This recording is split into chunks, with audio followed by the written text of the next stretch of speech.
Muy buenas tardes y bienvenidos a los miércoles con la Academia de la Psicología de España. Hoy tenemos la suerte de contar con la presencia del profesor Marino Pérez Álvarez, catedrático de Psicología Clínica de la Facultad de Psicología de la Universidad de Oviedo y académico electo de la Academia de la Psicología de España. Muchas gracias, profesor, por acompañarnos. Gracias a los académicos presentes, a nuestro querido presidente y desde luego muchas gracias a todos ustedes por su presencia. El profesor Marino Pérez es uno de los referentes más importantes de la psicología española y de los que han mostrado más interés y han trabajado más y de forma más continuada en los problemas conceptuales y ontológicos de la psicología, y no meramente en lo clínico y en lo empírico. En particular, son de máxima relevancia sus trabajos referidos a la naturaleza de las cosas y a la pluralidad de explicaciones, lo que le ha mantenido toda una vida profesional en el cruce entre fronteras de diferentes ciencias, como las ciencias sociales, las ciencias naturales y las humanidades, con particular interés en la filosofía de la ciencia.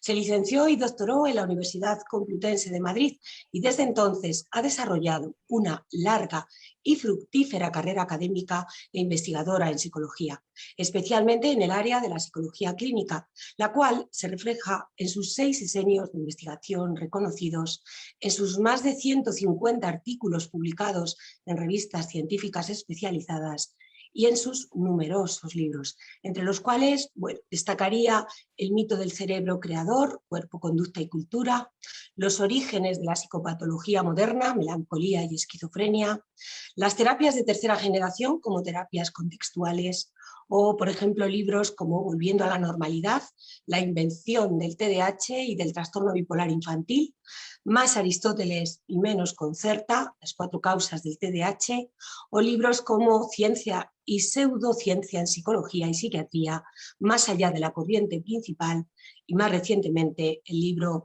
Nadie nace en un cuerpo equivocado, éxito y miseria de la disforia de género. En los últimos años, el profesor ha publicado numerosos artículos que se han centrado fundamentalmente en 3 áreas temáticas. Por un lado, la patologización de los problemas de la vida y cómo la lógica biomédica ha impregnado la cultura clínica. Por otro lado, la importancia de los enfoques fenomenológicos contextuales en la psicología clínica como un medio para superar las insuficiencias de las clasificaciones psiquiátricas, y una tercera línea sobre el desarrollo de la concepción transteórica y metacientífica de la psicología.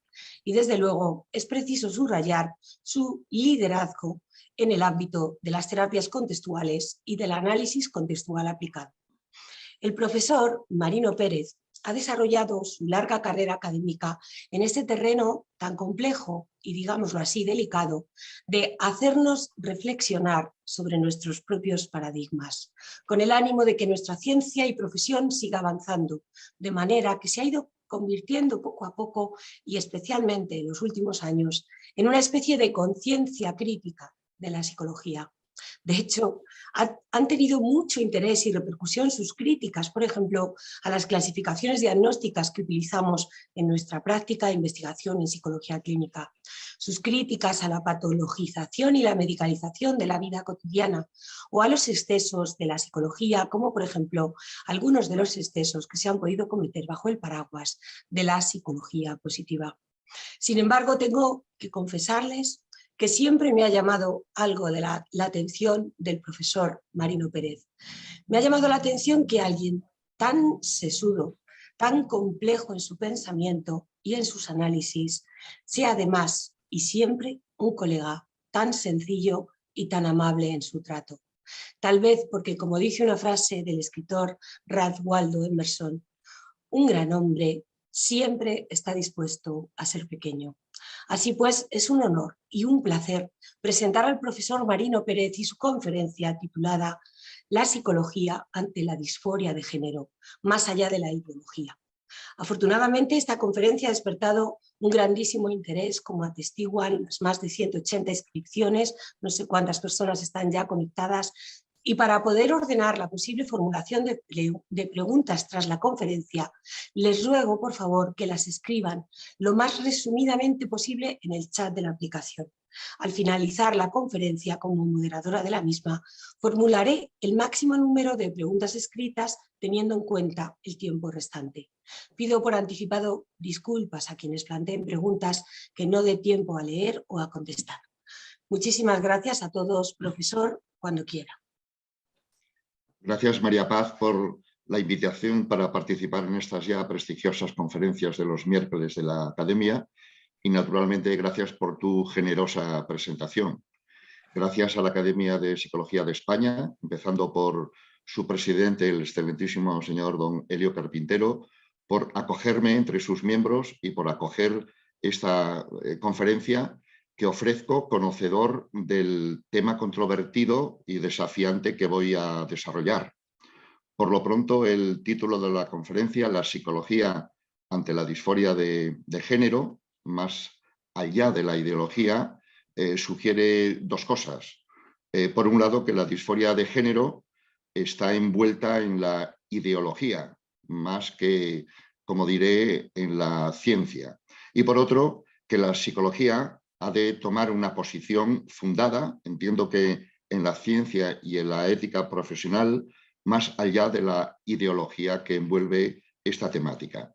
Se comprenderá que yo no pueda justificar cumplidamente las afirmaciones que voy a desarrollar en mi conferencia y me amparo pues, en haberlas justificado pues, por ejemplo, en el libro citado, Nadie nace en un cuerpo equivocado, y en un artículo de próxima aparición que lleva el mismo título de esta conferencia. Más específicamente me voy a referir a la disforia de género de comienzo rápido, conocida por sus siglas en inglés ORGD, que fue descrita recientemente, en 2018, por la ginecóloga norteamericana Lisa Lichtman. Se refiere al fenómeno de que de pronto un chico o una chica se siente chico y dice que quiere ser chico. Esto ocurre más en la dirección de una chica hacia chico que al revés, pero que también puede ser, ¿no? Y naturalmente, pues este sentimiento expresado pues, a su familia seguramente va a producir un desconcierto pues que lleve a los padres a sorprenderse, pues a preguntar y verán pues que efectivamente la chica tiene pues muy claro ese sentimiento y también esa decisión. Y ante cualquier sorpresa o pregunta que le hicieran, pues probablemente vaya a decir que si no la apoyan, pues es que no la quieren, que quizá entonces se vaya a suicidar. Bueno, los padres puede que vayan pues, al centro escolar, allí encontrarán que ya están al tanto de esta disforia, de este sentimiento y de esa decisión. Probablemente vayan también a un centro de salud, al pediatra, un psiquiatra infantil o un psicólogo, y allí también están pues al tanto, si no conocen a la chica en cuestión, están al tanto del fenómeno de la disforia de género. Y en los centros educativos y en los centros escolares hay una política oficial acerca de esta problemática, de estas experiencias que ciertamente pues, sorprenden a los padres, ¿no? Esta política oficial consiste en dos aspectos, ¿no? Uno es la autodeterminación de la identidad de género con base en el sentimiento, de manera que el sentimiento se toma como la evidencia de esa disforia de género subyacente, innata, natural, que ahora se expresa y que habría pues, efectivamente que atender, ¿no? Y el segundo aspecto de esta política oficial es el que se llama enfoque afirmativo o terapia afirmativa como la única opción aceptable, consistente en que ahora en el centro escolar y en, el centro, y en los contextos clínicos no cabe más que afirmar el sentimiento en orden a la transición del cambio de género o de sexo, pues que la chica siente y desea que ocurra. Y este enfoque afirmativo verán los padres que también les incluye a ellos y que ya no tendrían en principio pues, más opción que, que este apoyo, ¿no? que este enfoque o terapia afirmativa, ¿no? La terapia afirmativa lleva a un proceso de transición que tiene cuatro fases, ¿no? Que voy a recordar para quienes no estén al tanto de ello y también por mor de mi argumentación, ¿no? El primer paso, la primera fase de la transición es la que se llama la transición social, que seguramente ya la emprendió la chica pues en el contexto escolar, en el grupo de sus iguales, probablemente en las comunidades de las redes sociales en las que ella participe, consistiría pues, en el cambio de nombre, en el cambio o uso de otros pronombres, en el cambio de look, ¿no? de aspecto, ¿no?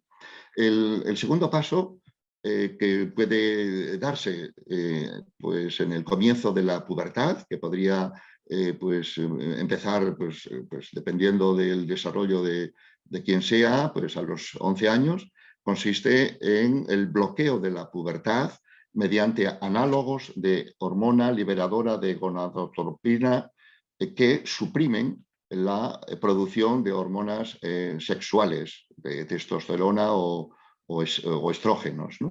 Este bloqueo de la pubertad podría durar pues, 2 o 3 años hasta quizá los 16 años, donde la tercera fase consistiría en la hormonación cruzada, testosterona para las chicas y estrógenos pues, para los chicos, ¿no? En orden también al cuarto paso, pues que sería ya la cirugía, que podría aplicarse hoy día ante ciertos acontecimientos recientes, pues quizá ya se está reservando a partir de los 18 años, pero no sería el primer caso que se ha aplicado antes de los 18 años. La cirugía consistiría en intervenciones quirúrgicas tendentes a reducir los aspectos femeninos en el caso de la chica en la dirección de su masculinización, etcétera, ¿no? Para una chica, seguramente el primer aspecto de estos consistiría en la mastectomía y luego se considerarían otras intervenciones quirúrgicas. No todas las personas con disforia de género que quieren hacer su transición pasan por todos estos pasos, ¿no? Pero desde luego la transición social y el bloqueo de la pubertad y la hormonación son ciertamente pues, los más comunes, ¿no? Bueno, puede entenderse entonces que el enfoque afirmativo pues no es baladí, no es meramente apoyar el sentimiento, sino apoyar ese deseo, esa casi ya decisión que ha tomado la chica en orden a una serie de pasos que implican intervenciones farmacoquirúrgicas y que puede entenderse pues que pueden tener cambios que seguramente algunos de ellos puedan ser irreversibles caso de que no fuera pues satisfactorios para la persona, ¿no? Y aquí entonces tenemos la madre del cordero de esta problemática, ¿no? Que esta política oficial consistente en la autodeterminación del género y en la terapia afirmativa está basada en la ideología transgénero o queer. No está basada en la evidencia científica ni en la práctica clínica suficientemente estudiada pues a largo plazo y demás, ¿no? La ideología transgénero o queer pues es una amalgama de filosofía posmoderna más activismo político, ¿no? La filosofía posmoderna se caracteriza, por resumirlo muy rápidamente, en el descrédito del conocimiento científico, de la razón y de la verdad, y en su lugar abrazar el subjetivismo y el constructivismo lingüístico. Y por su parte, el activismo político consiste en una particular justicia social basada en las identidades, en los sentimientos expresados por las personas y no precisamente en los derechos universales de las personas, ¿no? Esta ideología transgénero tiene mucha influencia, mucho poder de influencia en el mundo. De hecho, constituye lo que se llama el lobby queer o transgénero, suficientemente poderoso como para influir en las instituciones, por ejemplo, las instituciones educativas, las instituciones sanitarias, en las corporaciones empresariales del mundo, en el lenguaje ordinario, creando una nueva lengua para referirse a todo lo que tenga que ver con el sexo y el género y naturalmente el transgénero. Y toda esta ideología, con su poder institucional y su poder de influencia en el lenguaje y en la manera de pensar, muy a menudo creando un modo de pensar ya sin pensar, como un pensamiento por defecto, ¿no? que se asume como si efectivamente estuviéramos entrando en una concepción nueva, bondadosa, que no haría falta discutir, que quien la discutiera estaría, digamos, faltando al respeto y a los derechos humanos, pues tiene dos grandes implicaciones muy prácticas. Una es para el feminismo, de manera que los logros del feminismo se verían ahora echados por tierra con el generismo, de tal manera que la identidad de género redefiniría el sexo y no habría entonces no existiría el sexo binario, no existiría entonces la mujer como sujeto político corpóreo en base a cuya condición efectivamente pues, se dan las discriminaciones que padece la mujer, de tal manera que esa sería una de las implicaciones. Y la otra gran implicación es la que concierne a la disforia de género de comienzo rápido que afecta a la infancia y a la adolescencia, que es a la que yo me voy a seguir refiriendo, ¿no? Y en esta consecuencia, en esta implicación para la infancia y la adolescencia, pues tiene enormes implicaciones por lo que concierne a la psicología como disciplina científica y como práctica profesional, ¿no? Tres grandes implicaciones para la psicología pues son las siguientes, ¿no? Por un lado, la terapia afirmativa, que no está ella misma basada en la evidencia como para tomarla pues como la única opción aceptable que parece ser y que es como se asume en los contextos clínicos o en los contextos educativos, y que por el contrario hay bastantes pruebas en los últimos tiempos de lo inadecuada que puede ser la terapia afirmativa para muchos casos, ¿no? No estoy con estas objeciones rechazando o negando el interés y la utilidad que pueda tener la terapia afirmativa, pero desde luego no como la única opción aceptable para todos los casos como talla única, ¿no? Para resolver todos los problemas de disforia de género, ¿no? Ciertamente, las intervenciones farmacoquirúrgicas a las que me he referido no son inocuas, muy a menudo producen cambios irreversibles y no resuelven ciertamente los problemas para los cuales pues, se habían aplicado, ¿no? Bueno, también la transición social pues que pareciera pues buena cosa, seguramente pues inocua también, ¿no? Pues si se quiere cambiar de nombre, de look, de pronombres, pues todo eso nos parece ciertamente pues muy aceptable, pero no es tampoco inocuo, porque tiene sus consecuencias, ¿no? Cuando los clínicos asumen la transición social, como he dicho, en los contextos clínicos ya está funcionando la política oficial de la terapia afirmativa, pues la transición social no es un mero trato de cortesía que lleva a cabo el clínico, sino que implica un tratamiento psicosocial a la par de los aspectos biomédicos a los que pueda llevar, ¿no?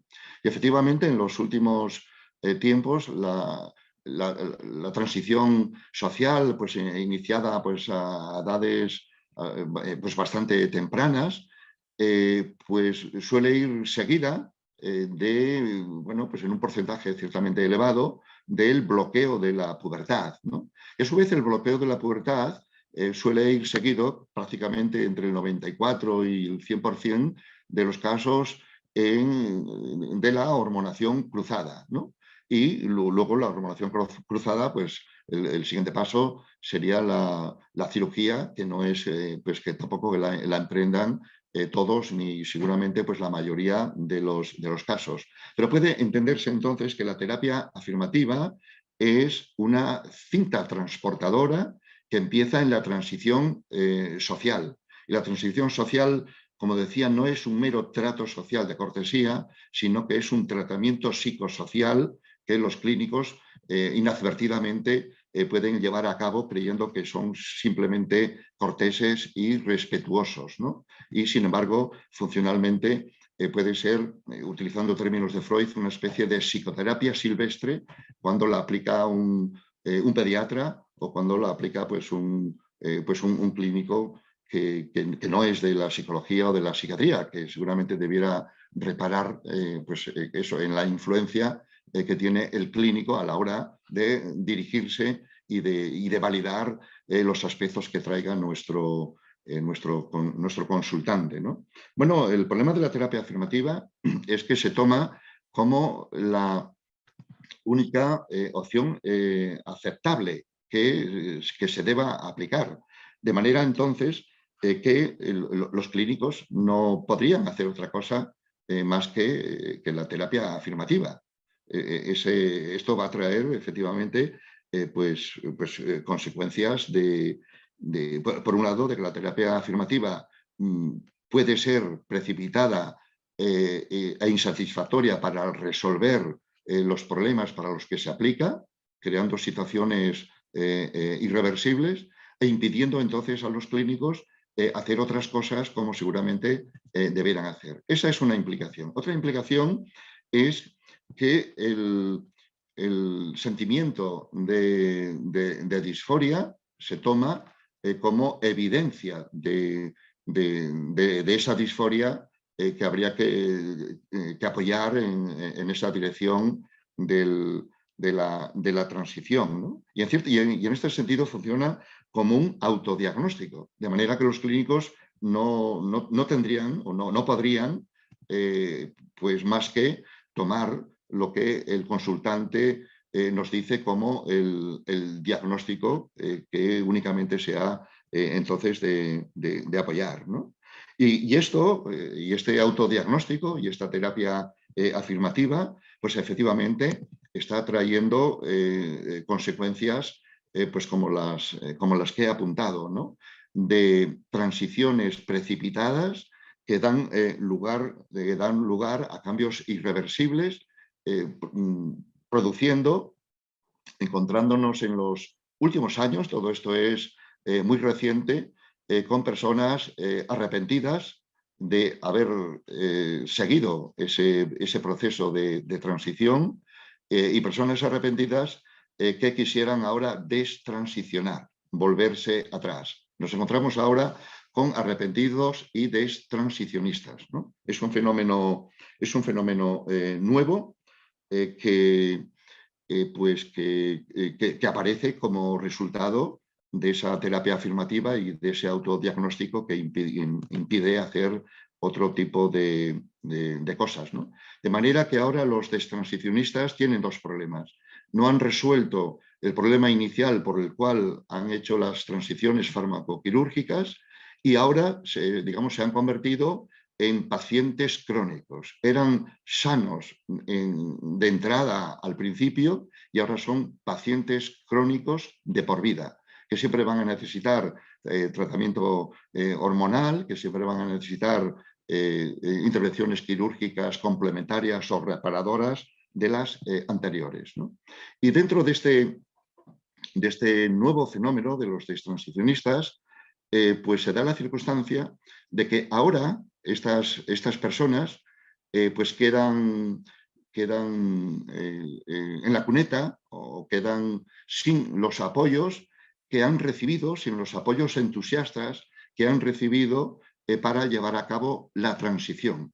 En la transición fueron recibidos y fueron apoyados en las redes sociales, por el activismo, por todas las prácticas ya institucionalizadas, como héroes, ¿no?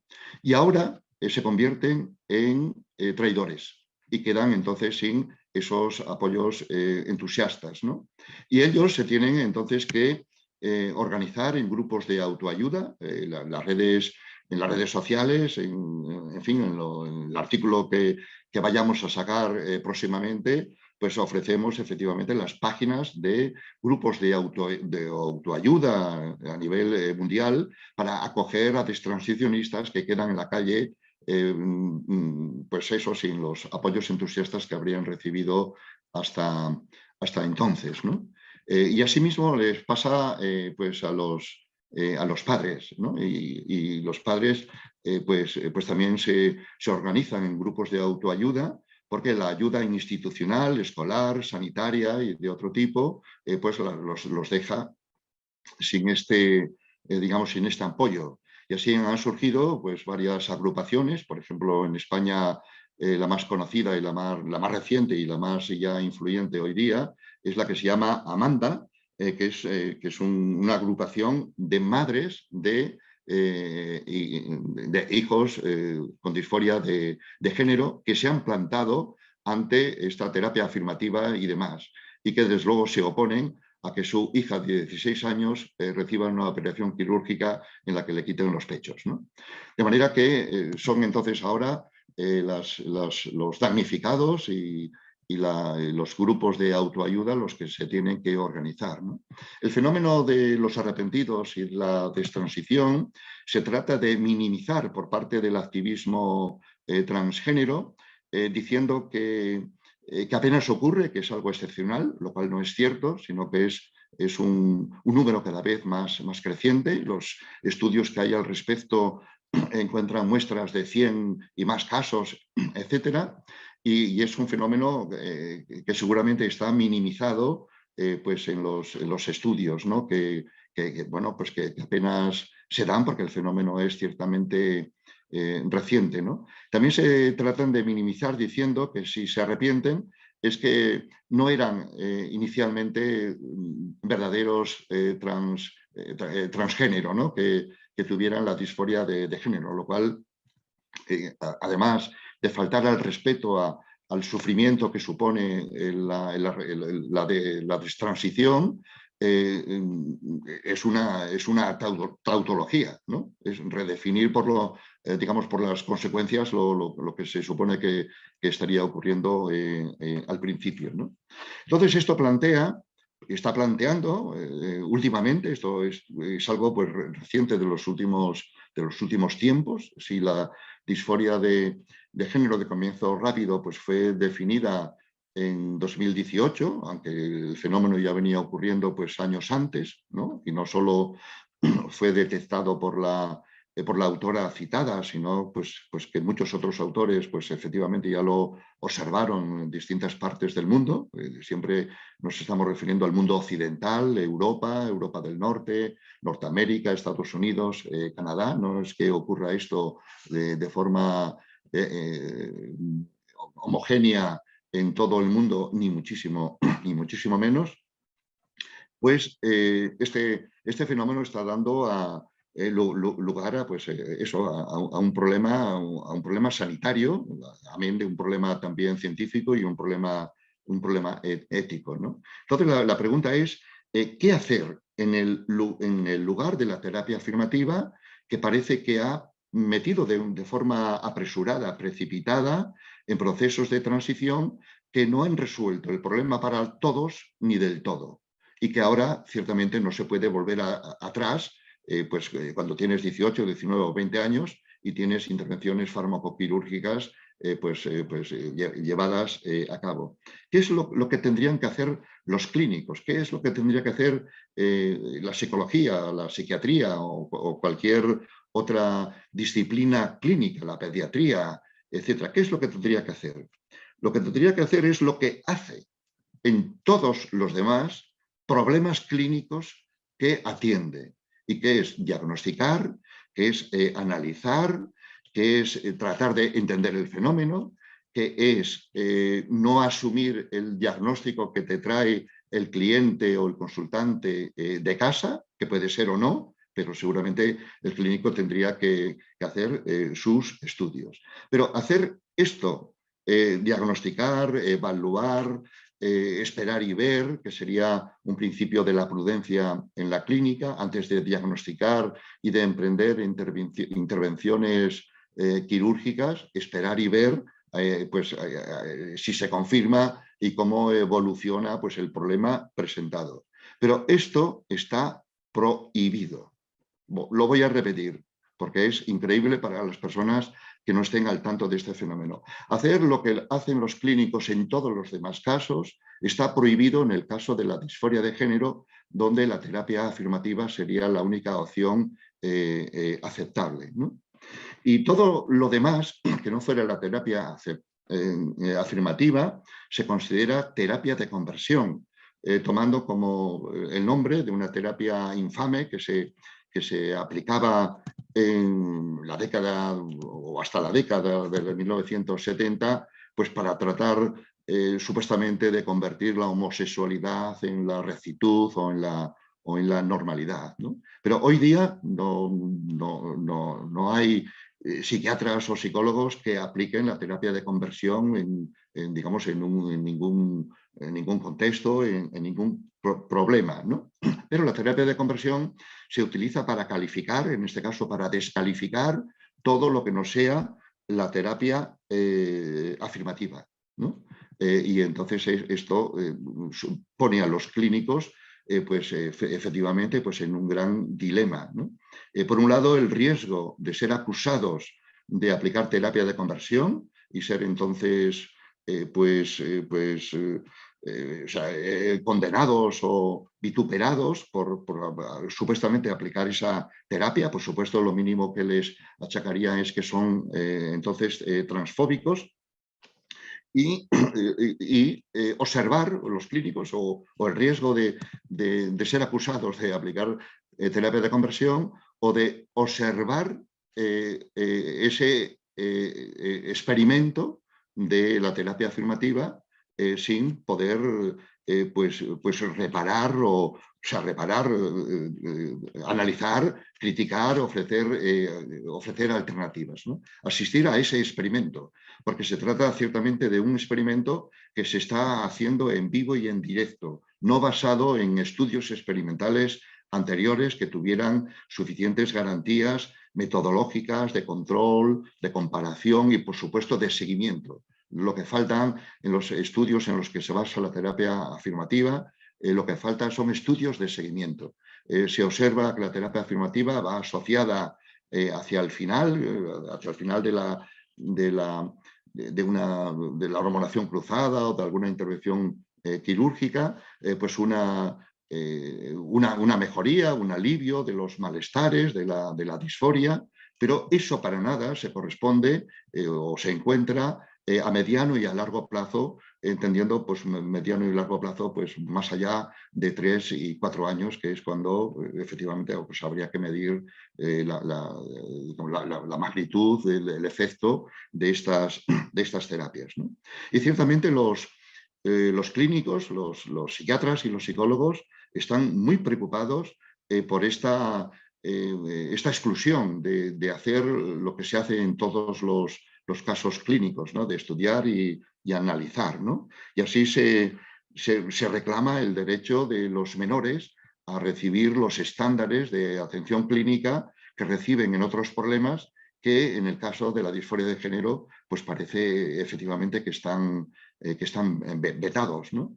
Y bueno, pues en España un artículo del 2020 de directores y directoras de de las distintas unidades de identidad de género que existen en todas las comunidades de España, pues han escrito, pues casi podríamos decir, un manifiesto reclamando precisamente pues la atención psicológica, el estudiar el problema antes o en vez de meramente ser comparsas de la terapia afirmativa y de ese acompañamiento que sería la única opción aceptable, ¿no?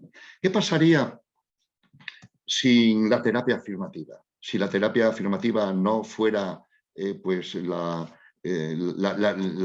norma, digamos, la única opción aceptable que habría que aplicar, ¿no? Que de facto ya se está dando en las unidades de identidad de género y que desde luego quedaría refrendada en la nueva ley llamada Ley Transgénero, si se aprueba pues, en los aspectos a los que se refiere la terapia afirmativa, ¿no? ¿Qué pasaría si no se aplicara la terapia afirmativa? Bueno, pues pasaría lo siguiente, ¿no? Pero aquí tenemos que distinguir los estudios anteriores a la implantación de la terapia afirmativa, pues que tampoco tienen una fecha puntual, pero seguramente pues habría que situarnos en los últimos 5, 6, 7 años. Entonces tendremos que distinguir los estudios anteriores a, no sé, 2010, 2012, de los estudios más recientes, ¿no? En los estudios anteriores, que efectivamente pues los hay con gran seguimiento, pues se observa que del orden del 80% de los chicos o chicas que tienen disforia de género, la disforia de género remite sola sin hacer sin meter a las personas en esa cinta transportadora que son esos 4 pasos a los que me he referido, ¿no? Se remite sola, pero no quiere decir necesariamente que el chico o la chica hayan quedado liberados de problemas o de malestares. Entonces aquí emergen otros malestares que estaban encubiertos por la disforia de género, ¿no? Muy a menudo se encuentra que aparece, emerge, pues un problema de homosexualidad, de tal manera que la chica pues finalmente reconoce y asume que es lesbiana y el chico pues que es gay, ¿no? De tal manera pues que el problema inicial es uno en el que no estaba asumida esa homosexualidad pues por diversas razones sociales, etcétera, etcétera, ¿no? Que podríamos también comentar. Emergen otros problemas psicológicos derivados de experiencias traumáticas, emergen otros problemas que pueden ser luego entendidos dentro del espectro autista, de tal manera que en un porcentaje muy alto, como sería del orden del 80%, entre el 60 y el 90%, pues dependiendo de los estudios, remite solo y reaparecen otros problemas que son efectivamente los que habría que atender y entender y resolver y ayudar en su propia perspectiva. Pero los estudios recientes, tanto americanos como también españoles, uno muy reciente español de Castro, muestra que, pues que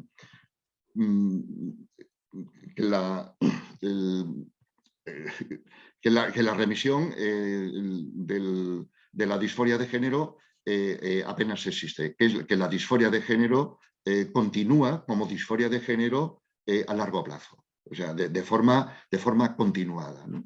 Y eso puede deberse, se debe, analizando los propios estudios, etcétera, se debe a la introducción de la transición social, que ya he dicho que no era inocua, sino que implica, más allá del trato social, un tratamiento psicosocial que mete en la cinta transportadora, que lleva al bloqueo, que lleva a la hormonación, etcétera, etcétera, ¿no? De tal manera que esa continuidad no se ha de entender como que se trata de una disforia de género ya autoidentificada por el chico o la chica y que de forma entonces natural continúa como tal disforia. Buena parte de esa disforia que continúa puede deberse al propio tren de los procesos de transición muy a menudo precipitada, en el que se ingresa y que de forma entusiasta las instituciones y demás pues tratan de llevar a cabo. Y es ahí donde efectivamente aparece ahora los arrepentidos y los destransaccionistas, que vienen a probar efectivamente pues que han sido precipitadas esas transiciones y desde luego que no eran digamos, adecuadas para todos los casos, ¿no? Este planteamiento que estoy aquí resumiendo para nada pone en duda la experiencia real de disforia que tenga el chico o la chica y el sufrimiento que sin duda implica. Pero lo que estoy planteando es cómo ha llegado a ser real, ¿no? Y esto es lo que está impedido de ser analizado so riesgo de acusación de terapia de conversión, porque la autodeterminación de la identidad de género con base en el sentimiento es, por decirlo así, la ley, digamos, se toma como autoevidencia de este fenómeno, ¿no?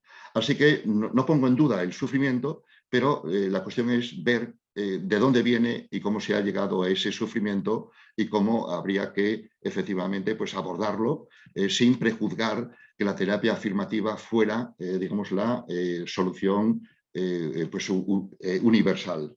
Y desde luego, para nada este planteamiento que estoy siguiendo pone en duda las buenas intenciones del activismo que de forma entusiasta promueve la transición en base a esos supuestos del sentimiento como evidencia de un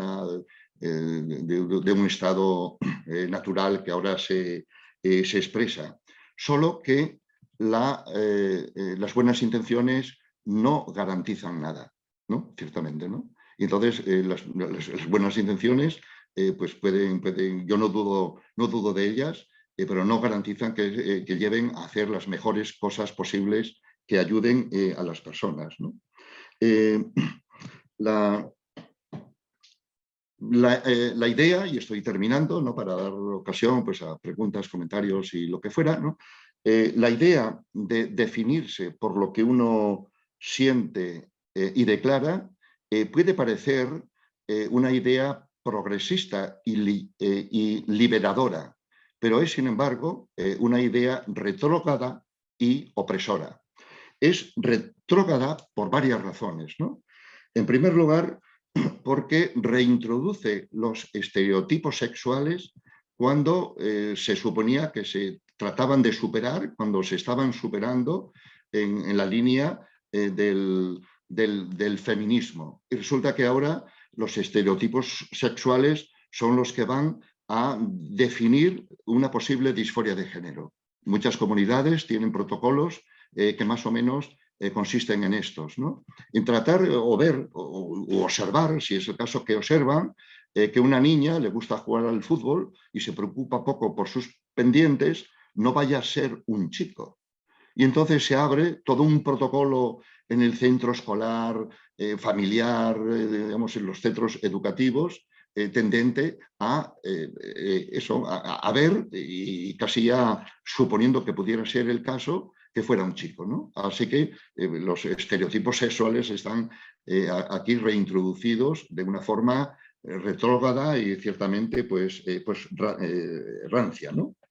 El, la disforia de género viene a reintroducir también el dualismo alma-cuerpo.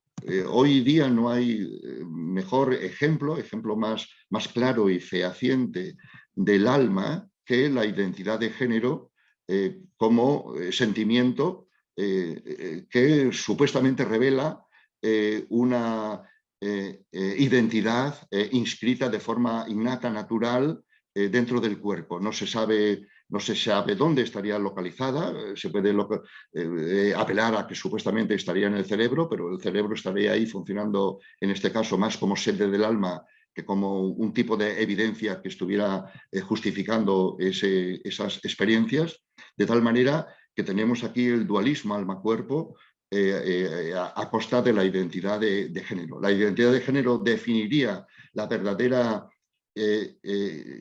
identidad y entidad de la persona, y sería el cuerpo el que habría que reparar, el que habría que ajustar a esa identidad, pues con esas consecuencias a las que me he referido, ¿no?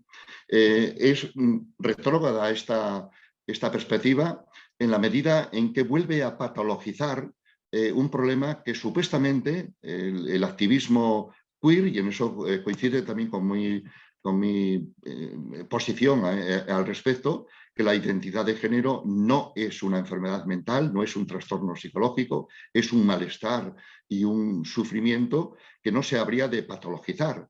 Ciertamente la disforia de género de comienzo rápido no es un diagnóstico, espero que nunca lo sea, y espero que la disforia de género salga de los sistemas diagnósticos de SM5 y CIE 11 donde está, ¿no?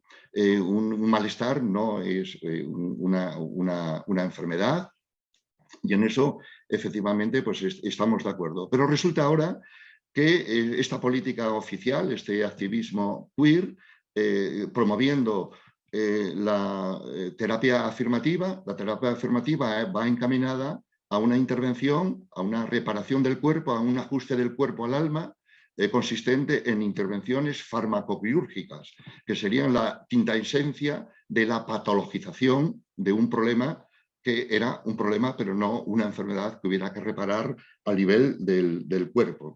Y otro aspecto retrógrado de esta idea de la identidad de género es que desaparece la mujer como sujeto político corpóreo, en base a cuya condición es cómo las mujeres son discriminadas históricamente, etcétera, ¿no? Es por eso que el feminismo político, el feminismo radical, el feminismo clásico, en fin, porque habría que entonces también distinguirlo del feminismo o del transfeminismo, está en polémica, digamos, en guerra abierta frente a este generismo al que yo me estoy refiriendo. Y es opresora, esta idea de la identidad de género, pues también por más de una razón.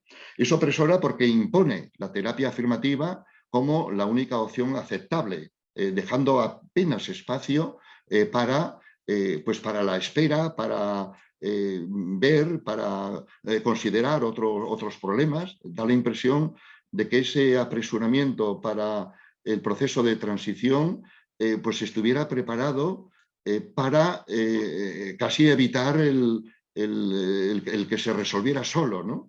Y alguien pensaría que está convirtiendo personas sanas en pacientes crónicos en los que la industria farmacoquirúrgica estaría particularmente interesada, y ciertamente lo está, ¿no?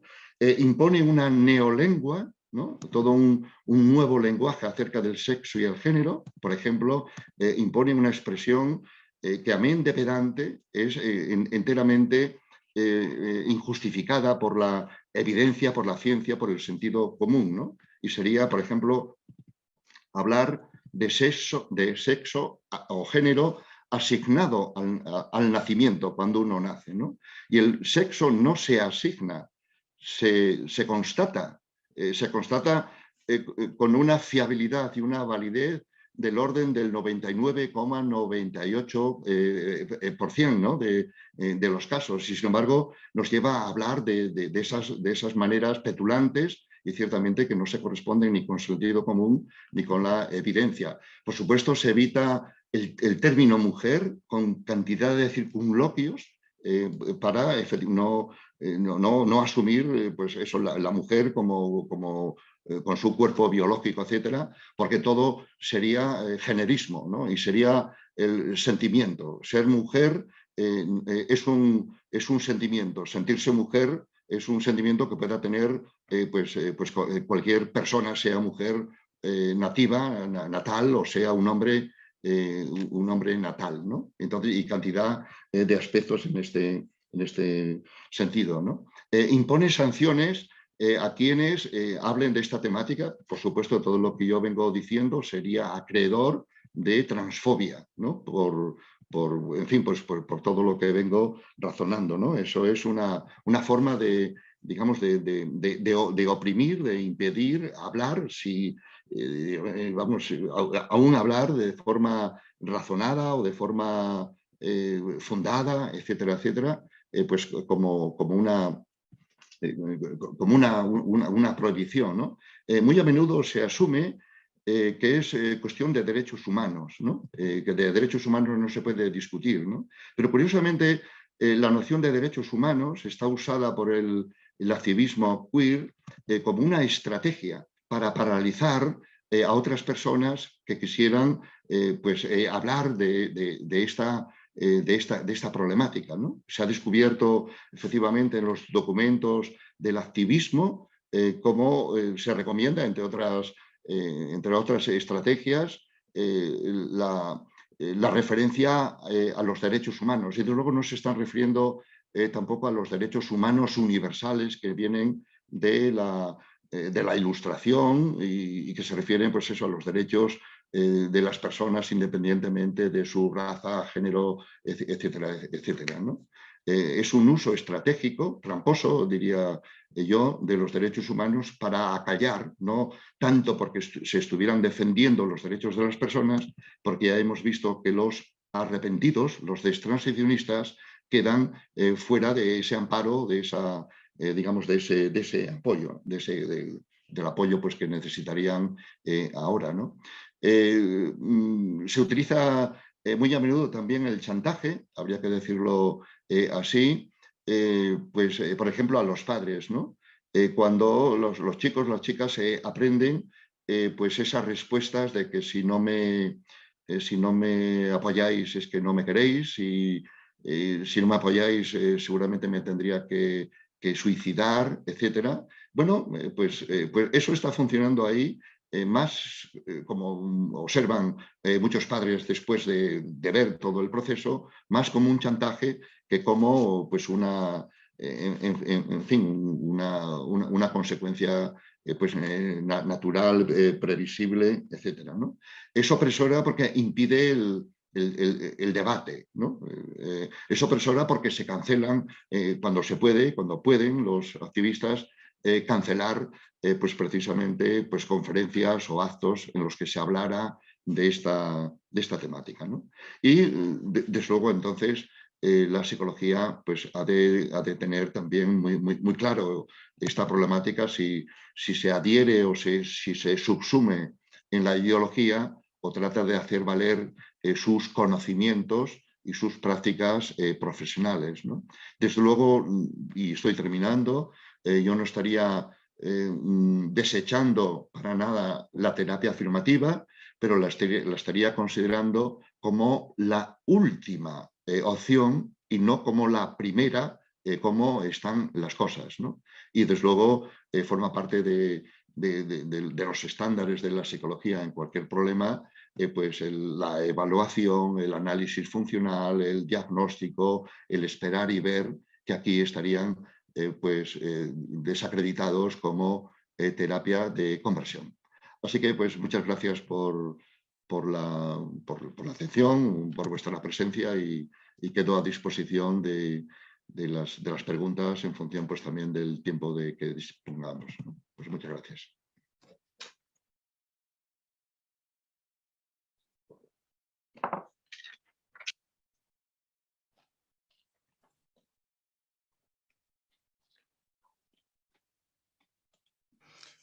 Muchísimas gracias, Marino, por esta conferencia, la verdad que excepcional y en un tema de tanta relevancia. He visto muchas cosas escritas en el chat, algunas son afirmaciones, otras son puntos de vista sobre lo que se ha hablado. Yo voy a intentar recoger las que tienen más forma de preguntas, porque entiendo que es lo que realmente se trata, ¿no? Si nos puedes contestar algunas de las preguntas que están planteando los asistentes, ¿no? Por ejemplo, aquí hay una que dice, entendido de su ponencia, que la mayor parte de los casos de disforia de género de origen temprano se dan de chica a chico. Y la pregunta es, ¿por qué, sin embargo, se tiene una mayor visibilización en medios y noticias de chico a chica? ¿Tiene alguna idea?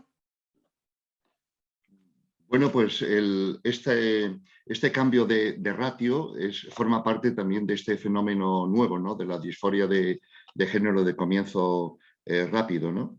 A diferencia de los casos que se daban anteriormente, que sin duda eran menos numerosos que los que se encuentran en los últimos 5 u 8 años, predominaba la ratio de chico a chica, ¿no? Y en la disforia de género adulta también es mucho más frecuente el paso de hombre o de varón a mujer, ¿no? Y este es digamos, es un fenómeno que está muy asociado a esta disforia de género de comienzo rápido, ¿no?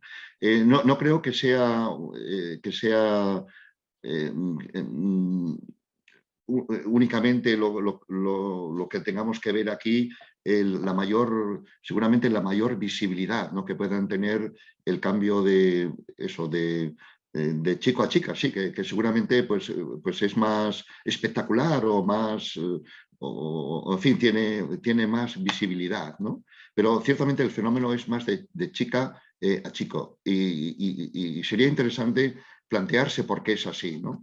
Mi hipótesis, digamos que está, en fin, que está justificada por la literatura cuando se está al tanto pues, de este fenómeno, es que no es tanto que las chicas quieran ser chicos como que no quieren ser chicas, de acuerdo con la feminidad, digamos, con la que se encuentran pues hoy día en las redes sociales, en su vida cotidiana, ¿no? Y, en fin, lo dejaría ahí a expensas de otras preguntas o si se insiste sobre esta temática. Bueno, la verdad que hay unas cuantas y bueno, yo voy a seguir las que nos dé un poco de tiempo, ya digo, especialmente aquellas que tienen un formato más de preguntas, ¿no? Y por ejemplo aquí hay una que dice, como se ha explicado también, pues si se aprueba la ley trans se prohíbe la intervención psicológica que no sea la terapia afirmativa en la infancia y la adolescencia.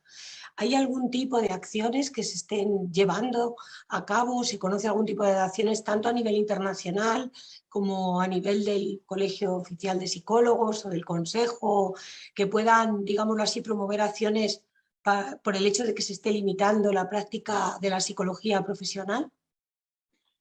No estoy al tanto, no estoy seguro de si a nivel institucional se están llevando algún tipo de acciones, ¿no? Desde luego estaría de acuerdo y apoyaría que se llevaran a cabo. Lo cierto es que están apareciendo pues muchos libros y muchos artículos donde efectivamente se analiza esta problemática, ¿no? Y cómo la nueva ley trans acabaría por excluir los análisis psicológicos y psiquiátricos que parecerían enteramente naturales para entender los problemas que puedan estar mezclados en la disforia de género o el propio malestar y el propio sufrimiento que la disforia de género pues lleva a cabo, ¿no? Ciertamente pues hay muchos, digamos, muchos libros acerca de esto, pero a nivel institucional no estoy seguro que se lleve a cabo, ¿no? Muy a menudo las instituciones están influidas también por esta ideología con el temor, creo yo, de ser acusadas de transfobia y de ser acusadas de supuestamente no estar apoyando los derechos de las personas, porque el término derechos de las personas se utiliza como estrategia y no necesariamente porque se estuvieran defendiendo los derechos de las personas en términos pues universales, generales, etcétera, ¿no? Muchos colegios profesionales a nivel internacional, desde pediatría, desde la APA psiquiátrica, desde la APA psicológica, tienen declaraciones institucionales que son ideológicas y que no están fundadas en los conocimientos que esas disciplinas sustentan en otro tipo de ámbitos. Nosotros en el libro Nadie nace en un cuerpo equivocado analizamos algunas declaraciones ideológicas, por ejemplo, de la APA psicológica y de la psiquiátrica y también de la pediátrica. Y eso debiera cambiar, debiera preocupar, ¿no? Y desde luego, siquiera fuera por entender en términos hipocráticos, primum non nocere, entender que ante todo no producir daño. Y de acuerdo con eso, la terapia afirmativa debiera ser la última opción y no la primera, como está asumido seguramente por muchas instituciones científicas y profesionales. Muchas gracias, Marino. Te hago alguna más que, por ejemplo, relacionada con si sería deseable superar la ideología de queer, si consideras que sería posible, si crees que hay alguna edad a la que a partir de la cual se pudiera hacer mejor esto de la decisión de la terapia.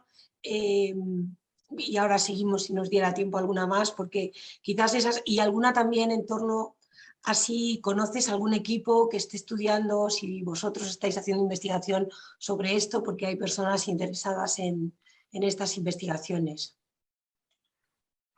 Bueno, pues la ideología queer es muy poderosa, es probablemente hoy el lobby más poderoso que, digamos, que existe. No sé si la industria farmacéutica o la sociedad del rifle americano, pues acaso tenga más influencias en sus contextos, y es muy difícil de superar la ideología queer, ¿no? Que tiene también un aspecto muy generacional, ¿no? que está asumido por las nuevas generaciones en contextos universitarios, en contextos de instituto, en las redes sociales, ¿no?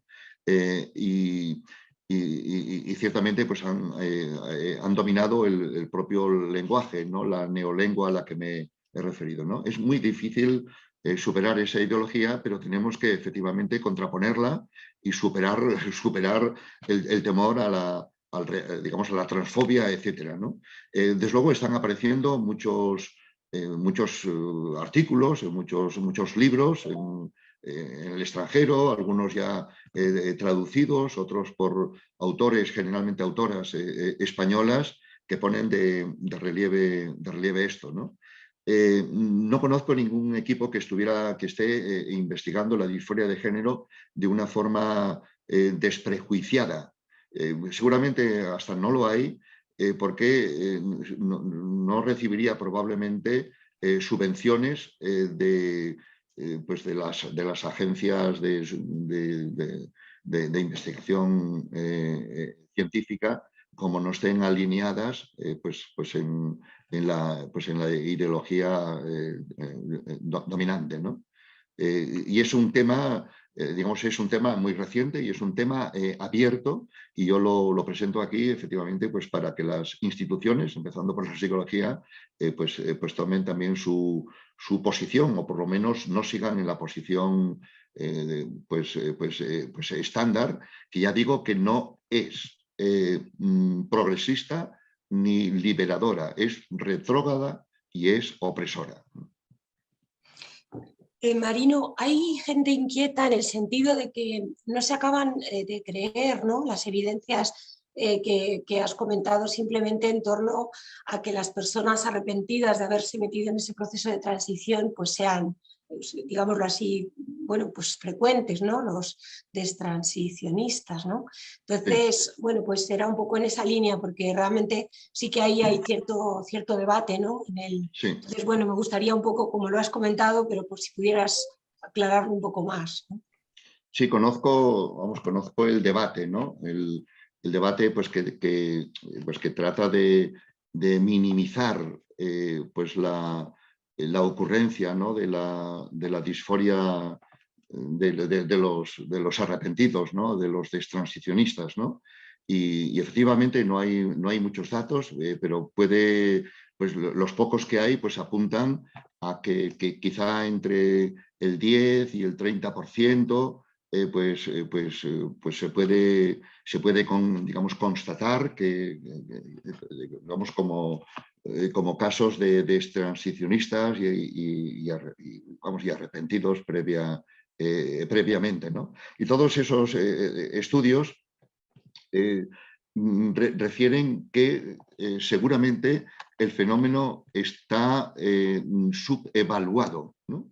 Pues porque es nuevo, en buena medida también porque los destransicionistas no suelen volver a las clínicas donde han llevado a cabo las operaciones de transición y entonces, digamos, se pierden. Eso no quiere decir efectivamente que porque no vuelvan no, digamos, sean destransicionistas, pero eso hace difícil efectivamente tener una estadística, ¿no?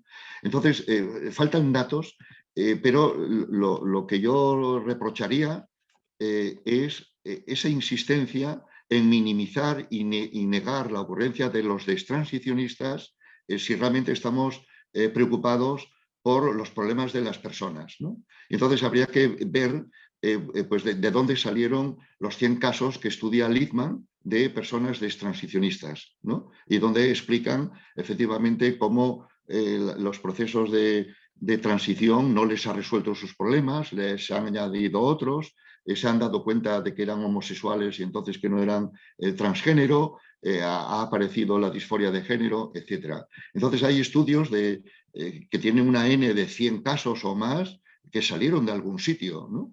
Y por pocos casos que hubiera, y estoy seguro que la investigación revelará, digamos, que eso ocurre con más frecuencia, por pocos casos que hubiera, debiera haber, digamos, una preocupación por atenderlos y entenderlos y no dejarlos en la estacada pues, como traidores o ahora devaluando pues su experiencia o su identidad, ¿no? Como acaso diciendo de que no eran igual pues verdaderos transicionistas en su origen, ¿no?